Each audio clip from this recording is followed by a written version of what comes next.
말씀해 볼까 합니다. 물동이는 카드. 카프, 달래. 카프는 그릇이라 했죠. 그죠? 받아들이는 그릇. 그래서 알레프부터 요드까지를 함축해서 받아들이는 거예요. 알레프부터 요드까지가 예수 그리스도를 상징해요. 그죠? 그거를 내 손, 내 마음 안으로 받아들이는 거예요. 그게 카프예요.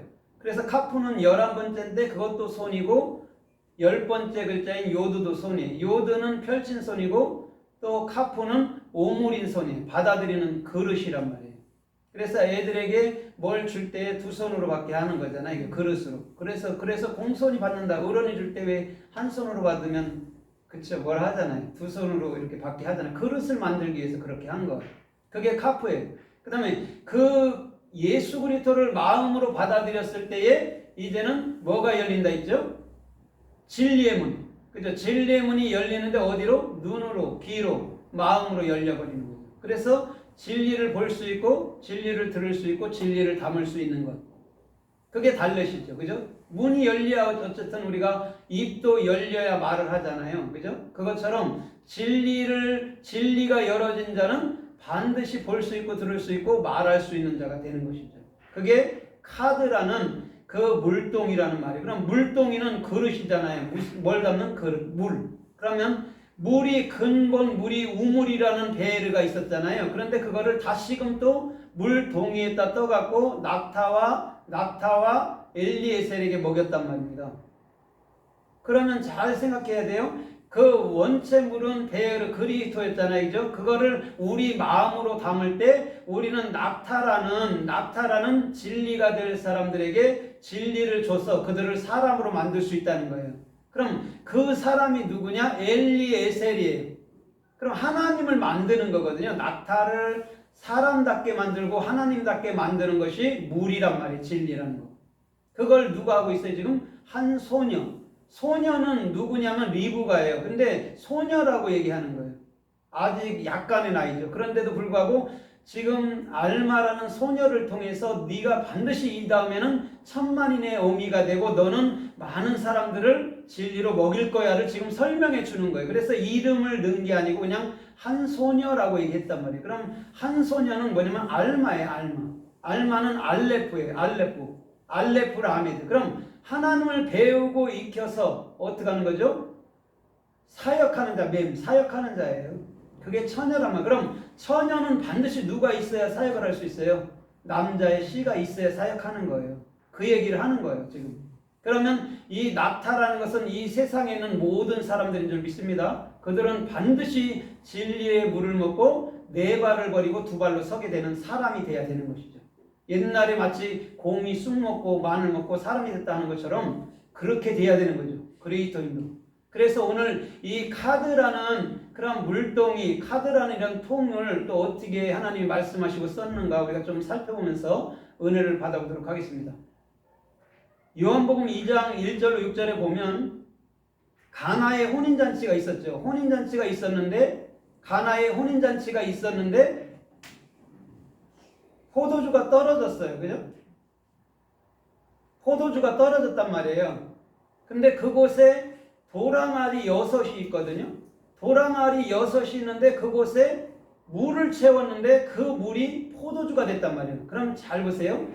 이 십자가 사건이라는 것은 반드시 진리 안에서 우리가 이거를 깨달아야 돼요. 예수님이 육적으로 십자가에 돌아갈 때 그걸 보고 깨달으면 안 돼요. 원래 진리 안에서 깨달아야 돼. 그래서 물이 포도주인 거예요. 물 포도주예요, 이게. 그럼 물이라는 거, 진리는 뭐예요? 예수님의 십자가의 생명을 얘기해 주고 있는 거예요. 그래서 물로 된 포도주를 맛보고 가장 토부했더라, 하나님이 보시기에 좋았더라 한 거라는 말이죠. 그럼 왜 돌 항아리 6이냐면 창세기 1장에서 여섯째 날까지, 셋째 날까지 만들고 여섯째 날까지 채워놓고 일곱째 날에 안식하는 거거든요. 그럼 돌항아리에 물이 아구까지 채워지면, 돌항아리에 물이 아구까지 채워지면 그걸 안식이라고 얘기해요. 왜? 내 생각이 완벽하게 빠져나가고 주님의 말씀, 주님의 생각이 채워졌기 때문에 그걸 안식이라고 말하는 거예요. 여러분들 잘 보세요. 우리가 복잡한 거는요, 내 생각을 하고 있기 때문에 복잡한 거예요. 어떤 면이든. 근데 하나님의 생각을 하고 있으면 절대 복잡하거나 염려 근심이 있을 수가 없어요. 왜? 오늘 당장 죽는데도 염려 근심이 되질 않아요. 왜? 말씀으로 충만하기 때문에 그렇다는 거죠. 그래서 그 동이 우리의 마음 그릇에는 반드시 진리만을 담아야 된다. 그래야지만 우리가 흔들리지도 않고 요동치도 않는 그런 혼인잔치집 같은 그런 진리잔치집이 될 줄 믿습니다. 아멘. 그래서 요한복음 13장 6절 이하에서도 예수님께서 조반을 드시고 이렇게 물동이에다가 물을 채우고 그곳에 제자들의 발을 담그게 한 거예요. 잘 보세요. 발을 담근 거는요, 온몸을 담근 거예요. 그걸 예표로 얘기해 주는 거니까. 그럼 그릇 안으로 발이 들어갔거든요. 근데 그릇 안에 뭐가 있어요? 물이 있단 말입니다. 그럼 물로 발을 씻겼단 말이에요. 그럼 여러분들 보세요. 우리가 어떤 것도 씻길 때는 반드시 진리가 없으면요, 씻어지지가 않아요. 우리가 행위로 내가 용서해 주세요, 잘못했어요 그런다고 절대 씻겨지지 않아요. 참말이 들어가면 씻겨진 거예요. 그래서 요한복음 13장 더 나가서 뭐라 그래요? 너희는 내가 일러준 말로 이미 깨끗하게 되었나니 그런단 말이에요. 말씀이 없이는요 깨끗하게 되는 게 아니에요. 회개라는 것도 사람들이요 몰라서 반복적으로 뉘우치듯 한데 그런 거 아니에요. 참말을 가지면요 완벽하게 우리가 여러분들 뭐냐면 죄가 사함 받은 거예요. 주님은 그걸 설명하는 거예요. 그래서 양동이에 발을 넣고 주님은 발을 친히 닦여준 거예요. 그럼 잘 보세요. 주님만이 나를 씻어줄 수 있다는 거예요. 우리의 어떤 행위로가 아니에요. 그러면서 뭐라 그래요? 내가 너희에게 이랬던 것처럼 너희도 남들에게 그렇게 하라 그래요. 그럼 예수님이 명령하듯이 예수님께 받은 자, 은혜를 받은 자가 남한테도 할 수 있잖아요. 은혜를 받지 않은 자가 어떻게 남한테 할 수 있냐고. 그것이 뭐냐면 그 물동이라는 그릇에 물을 진리를 가득 담아놓고 주님이 씻어준 거란 말입니다. 그걸 세례라고도 말하는 거예요. 출애굽기 14장에 나오는 홍해의 세례 있잖아요. 그 말을 하는 거예요. 그럼 세례는 예수님께서 단숨에 끝내줬잖아요. 제자들한테. 근데 베드로가 뭐라 그래? 주님 온몸까지도 씻어주세요 그래요.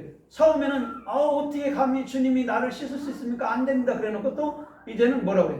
머리부터 발까지 다 씻어주세요 이런단 말이에요. 그때 예수님이 발을 씻은 자는 씻을 필요가 없다라고 얘기를 하는 거예요. 그럼 뭔가는 하나님이 예표라는 뜻을 두고 한 얘기잖아요. 동이에 발을 담그고 물로 씻은 게. 그러면 그거를 우리 주님이 하셨다면 베드로는 더 이상 이거에 저거에 대해서 죄에 대해서 지옥에 대해서 그런 것들에 고민을 할 필요가 없다라는 얘기예요. 다 해결됐으니까.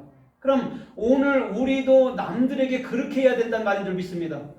남들에게 지옥이나 죄를 없애주는 게 그리스도인이죠. 너 죄 졌으니 내가 딱 기도해보니까 너 죄 졌으니까 그 죄 회개해야 돼. 그런 게 아니죠. 그죠? 죄를 없애주는 게 그리스도인인 것이죠. 지옥을 없애주고 그것을 해야 되는 자가 진짜 그리스도인이란 말이에요.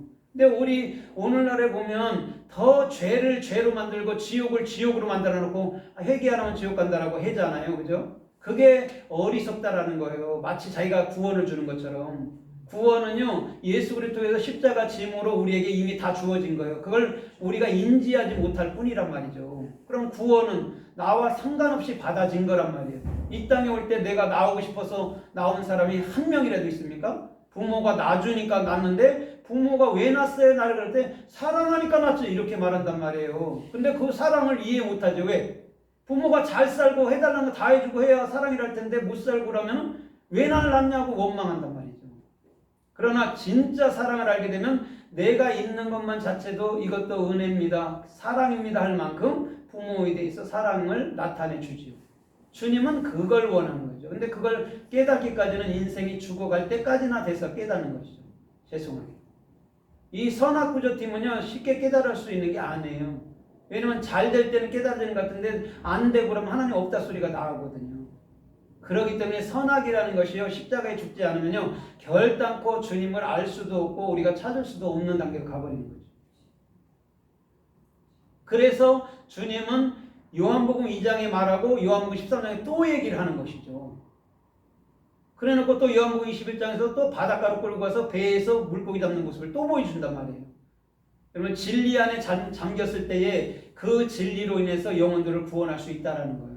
아무리 행위로 노력해봐도 안 돼. 왜? 베드로가 고기를 잡으러 갔는데 한 마리도 못 잡잖아요. 밤새도록. 그렇죠? 어떠한 인간의 행위로는요 단 한 마리 물고기를 잡을 수 없는 게 진리예요. 근데 주님이 오른편에 던지라 할 때 던지면 그대로